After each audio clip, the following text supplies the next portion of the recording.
এটা তো আমরা বলার মতো সাবাস নাই। কেরে কব ছুরি মারাম তোমরা রে।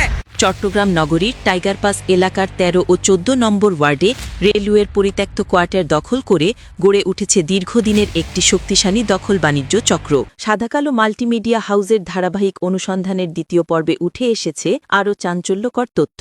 সরকারি কোয়ার্টার দখল করে বছরের পর বছর অবাধে ভাড়া আদায় করছে একটি প্রভাবশালী সিন্ডিকেট। আর এই ভাড়া থেকেই প্রতি মাসে লক্ষ লক্ষ টাকা গুনছে তারা। স্থানীয় সূত্র জানায়, রেলওয়ের প্রায় ২০০ থেকে ৩০০টি খালি কোয়ার্টার বহুদিন ধরে বিভিন্ন ব্যক্তির নিয়ন্ত্রণে রয়েছে। অভিযোগ রয়েছে, সুজন নামের একজন এই চক্রের নেতৃত্ব দিলেও তবে সুজনের দাবি তিনি একা নন, রয়েছে আরও কয়েকজন রয়েছেন। সুজনের দাবি অনুযায়ী রুবেলের নিয়ন্ত্রণের প্রায় ২০টি ও সুমনের নিয়ন্ত্রণে রয়েছে অন্তত ১০টি কোয়ার্টার। তবে অভিযোগের বিষয়ে কথা বলতে সুমনকে পাওয়া না গেলেও রুবেল বিষয়টি সম্পূর্ণ ভিত্তিহীন দাবি করে বলেন, এটা আমার বিরুদ্ধে অপপ্রচার, রাজনৈতিক ক্যারিয়ার নষ্ট করার উদ্দেশ্যে করা হয়েছে। অনুসন্ধানে রুবেলের নামে উল্লেখযোগ্য কোনো প্রমাণও পাওয়া যায়নি।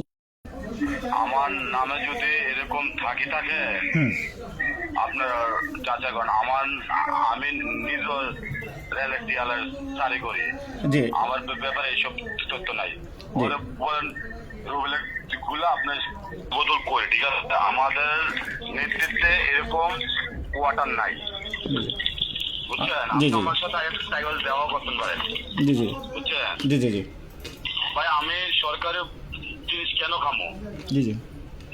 রেলের পরিত্যক্ত ভবন ধরেন সরকার দেখাশোনা করে, আমরা কেন দেখাশোনা করি? আচ্ছা ভাই আমি বলি, আপনি কোনো একটা আইছিলেন, আছেন না?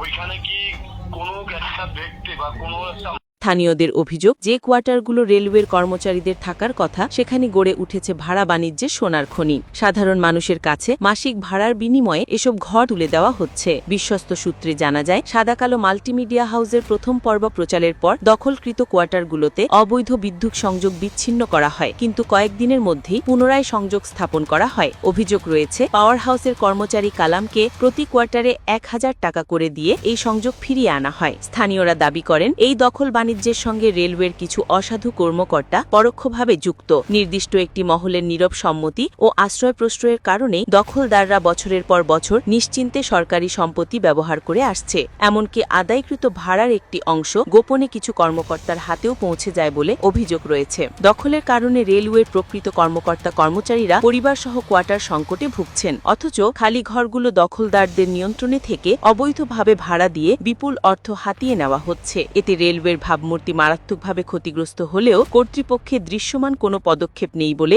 অভিযোগ স্থানীয়দের।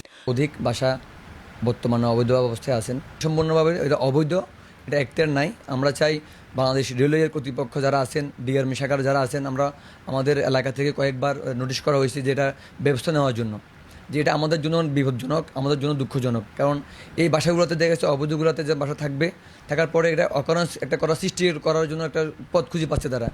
এখানে কারোর নাম ঠিকানা, কারো আইডি কার্ড, কারো কিছুই নেই, কে কোন জায়গা থেকে আসছে আমরা জানিও না। দেখা গেছে এই এলাকাতে যদি কোনো ধরনের অকারেন্স ঘটে, কোনো ধরনের দুষ্কৃতিকারী কোনো খারাপ কাজে লিপ্ত থাকে, আমরা কে বা কারা করছে ধরতে পারবো না। কারণ আপনার এখানে সম্পূর্ণ গ্যাস, বিদ্যুৎ, পানি সবগুলোই অবৈধ, এখানে বৈধতা কিছুই নেই। অবশ্যই আছে, আমি এটা বলবো যে আপনার অবশ্যই ওদের আছে। কেননা ওর এখান থেকে যে আমি কিছুদিন আগে নিউজ পাইছি, বাংলাদেশ রেলওয়ে প্রতি মাসে টাইগার পাস এলাকা থেকে এই ৮ থেকে ১০ লক্ষ টাকা ওদের লস আসতেছে। তো কর্তৃপক্ষর আমি বলবো যে ওনারা কেন ব্যবস্থা নিচ্ছেন না? এই যে অবৈধ লাইন ইউজ করছে, এই যে অবৈধ বাসায় আপনার রেলওয়ে জায়গাতে ঘর দখল করে ঘর তুলে এই রেলগুলো কারেন্টগুলো ইউজ করছে, বিদ্যুৎগুলো কোথা থেকে আসতেছে? নিশ্চয়ই ওটা অবৈধ রেল থেকে তো আসতেছে।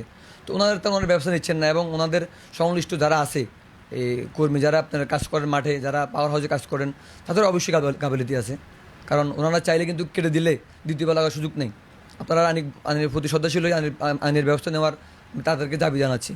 কালাম যে লোকটা আছে, উনি কিন্তু ওখানে সম্ভবত ইনচার্জ দায়িত্ব পালন করেন। আর কিছু সংযুক্ত থাকতেই পারে, কেননা যেহেতু ওনারা একটা লাইন চলছে, ওনারা দেখছেন, ওনারা কাটতেছেন না কেন? সেই অনুপাত আমরা বুঝতে পারি যে নিশ্চয় হয়তো আছে। কিন্তু নগরবাসী প্রশ্ন তুলছে, এত বড় দখল বাণিজ্য কি রেলওয়ে কর্তৃপক্ষের চোখে পড়ে না, নাকি ইচ্ছাকৃতভাবেই চোখ বন্ধ করে রাখা হয়েছে? তাদের দাবি, অবিলম্বে দখল মুক্তি অভিযান পরিচালনা করতে হবে, দখলদার চক্র ও সংশ্লিষ্টদের শনাক্ত করে আইনি ব্যবস্থা নিতে হবে, সরকারি সম্পত্তি পুনরুদ্ধারে কার্যকর পদক্ষেপ গ্রহণ করতে হবে। সাদাকালো মাল্টিমিডিয়া হাউজের অনুসন্ধানের তৃতীয় পর্বে সিন্ডিকেটটির আর্থিক লেনদেন, ক্ষমতার উৎস এবং সংশ্লিষ্ট কর্মকর্তাদের ভূমিকার বিস্তারিত তথ্য প্রকাশ করা হবে। Desk news, Chittagong.